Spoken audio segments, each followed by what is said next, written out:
Dr. Anirban Chakraborty says that ragi has become one of the most popular so-called health foods in India today. People believe that replacing rice or wheat with ragi is the best way to control diabetes. But he warns that while ragi may sound healthy, it can be a hidden danger if used wrongly.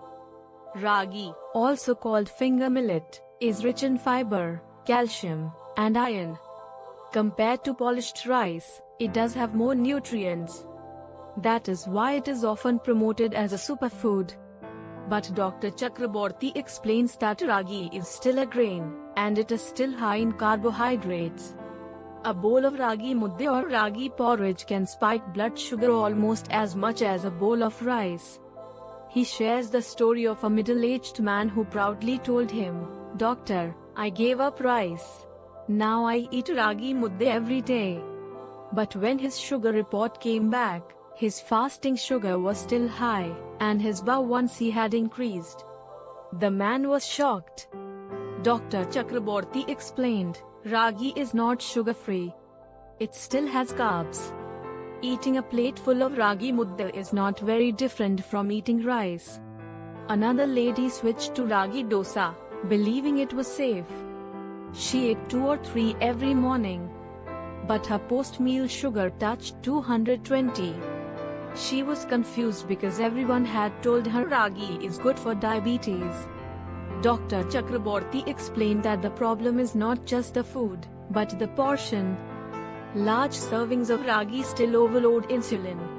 So how should ragi be used? Dr. Chakraborty says ragi can be used in small amounts, but never as the main part of the meal.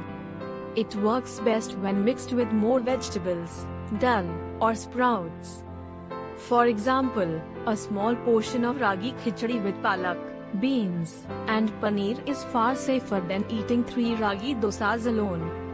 He also warns patients not to trust packaged ragi products like ragi biscuits, ragi noodles, or ragi cookies. These are processed foods. They often contain sugar and refined flour mixed with a little ragi. They are not health foods, even if marketed that way. Dr. Chakraborty compares 2 patients to explain this point clearly.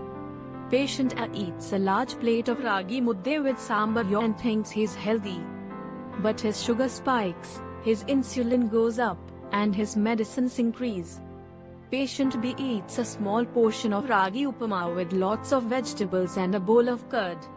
His sugar rises mild, he feels full, and his insulin burden reduces. Both ate ragi. But one used it wrongly, and the other used it wisely. He often tells patients, do not replace rice with ragi in the same quantity. The goal is not to find a different grain. The goal is to reduce grains altogether. Dr. Chakraborty explains that real reversal comes from reducing carbs, eating more vegetables, sprouts, curd, paneer, fish, chicken, eggs, nuts, and seeds. Ragi can be used occasionally, in small amounts, and combined with protein and fiber. But if patients eat ragi in large bowls daily, it will keep their sugar high. One of his patients said, "Doctor, I used to drink ragi malt every morning because I thought it was healthy. But my sugar never came down. After reducing it and switching to sprouts and curd, my sugar dropped, and I feel more energetic." Dr. Chakraborty also points out that ragi is heavy to digest for some people. Those with acidity, bloating, or weak digestion may feel worse after eating ragi regularly. For them, vegetables, curd, and sprouts are safer. So is ragi good or bad? Dr. Chakraborty says the answer is, it depends on how much you eat and how you use it. Small amounts, mixed with more vegetables and protein, can be safe. Large amounts, eaten like rice or roti, are dangerous. He is clear that medicines cannot fix this. Medicines may lower sugar numbers, but they cannot undo the damage of overeating grains, whether rice or ragi. The only way to reduce medicines, cut down insulin, save money on prescriptions, and prevent hospital admissions is reversal. That is exactly what his program is designed to do. Safe, scientific, and practical. Not a strict diet chart, but personalized guidance for real Indian meals. Supported by a senior dietitian, led by Dr. Chakraborty himself. One patient said after joining, "Doctor, I realized the problem was not just rice, but my dependence on grains. Now with your guidance, I eat more vegetables and protein, my medicines are down, and I finally feel free." You too can take this step.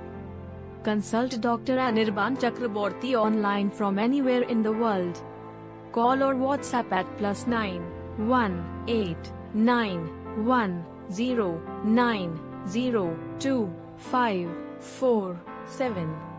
Choose a regular consultation if you need medicines, or a reversal session for step-by-step lifestyle guidance to reduce illness with less or no medicine. Again, the number is +9 1 8 9 1 0 9 0 2 5 4 7. Remember, ragi is not a miracle. It is still a grain. Use it sparingly. Combine it wisely. And focus on reducing all grains for real reversal. Thank you for watching. Subscribe for more videos on diet, exercise, sleep, and stress, the 4 pillars of diabetes and obesity reversal. And for more information on diabetes and obesity reversal, look at our website given in the description.